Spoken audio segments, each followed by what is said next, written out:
जुहार जय माँ समलेई मुई रूपेश भल अछन तो किनके पलि आइले कहूचन सबू कहूचे टिके देख केन्ता लगुचे ठान। हाँ आज आसी जाइछे मुई बरगढ़ जिल्लार अमाबना ब्लॉक लखनपुर पाखर गोविंदपुर।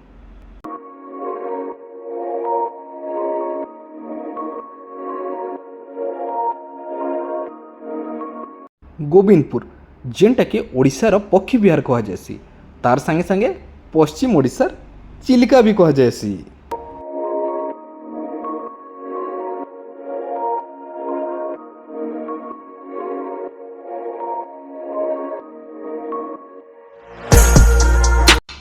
इनु प्रायतः 2 लाख प्रवासी पक्षी मान के रखवार लगी ठान बना जाइए। दिनु दिन के इतार पक्षी संख्या भी बढ़ी चलीचे। तार संगे संगे इनु प्रायतः 100 रकम पक्षी देखवार के मिलसी गोविंदपुर ने।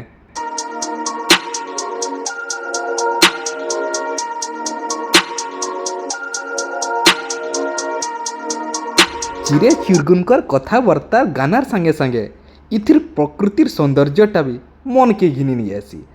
इथिर लगी इनु बाहर के बुलाबुली करवार लगी आसले खाना पीनार भी व्यवस्था करा जाइछे जेनु कि आपण मान लगी कैफे अच्छे से भी आपण लाभ नहीं पारबे।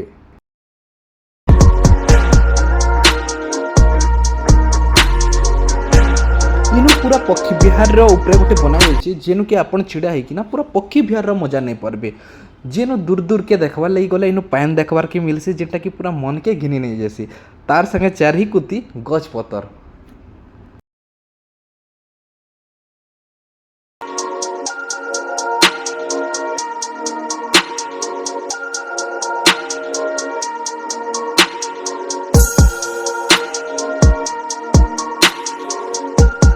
इनु बोटिंग रो भी सुविधा अच्छे जदि आपण बाहर जाऊन देखबार लगी तो इनु आपनकर बोटिंग अच्छे। आ बोटिंग जगह रे गोटे बढ़िया मन के घिनी नहीं ऐसी जगह काण अच्छे ना इनु नदी भितर गोटे मंदिर टे अच्छे जेनटा कि पूरा मंदिर अधा डूबी जाइए खाली टिके बाई देखसी। बोटिंग रे जदि जीवे बेले आपण से मंदिर पास के भी जाई पारबे। आसुन देखमा।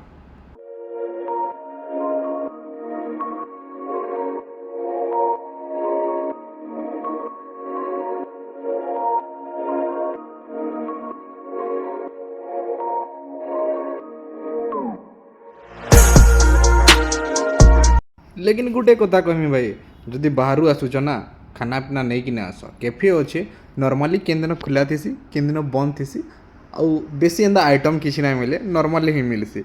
लेकिन प्रकृतिर सौंदर्य कहले नहीं सरे।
मंदिर के तो पहुँची गला हेले ई गान गुटे आउ गुटे बड़े मनोरमा दृश्य थी जेनटा कि जदि आपण गोविंदपुर गाँ भीतर के जाउछन तो इनु सबू घरर बाट मुहे गुटे गुटे पक्षीर चित्र थिसी आर पक्षी केन पक्षी है काଣା तार उपरे जितकी जानकारी अच्छे लेखाई दिसी आसुन देखमा ई गाँर गुटे दृश्य इटा ऐसी पक्षी विहार गोविंदपुर जेनटा कि मन के घिनी नहीं आसी आपण मैंने केभे आसीचन कि नहीं पक्षी विहार गोविंदपुर के सियोर कमेंट करबे जदि नहीं आसी थरे आसुन आई गोविंदपुर प्रकृतिर दृश्यर संगे संगे इनोर पक्षी मानकर चिरीमिरी शब्द भी थरे सुनुन जुहार जय माँ समलेई।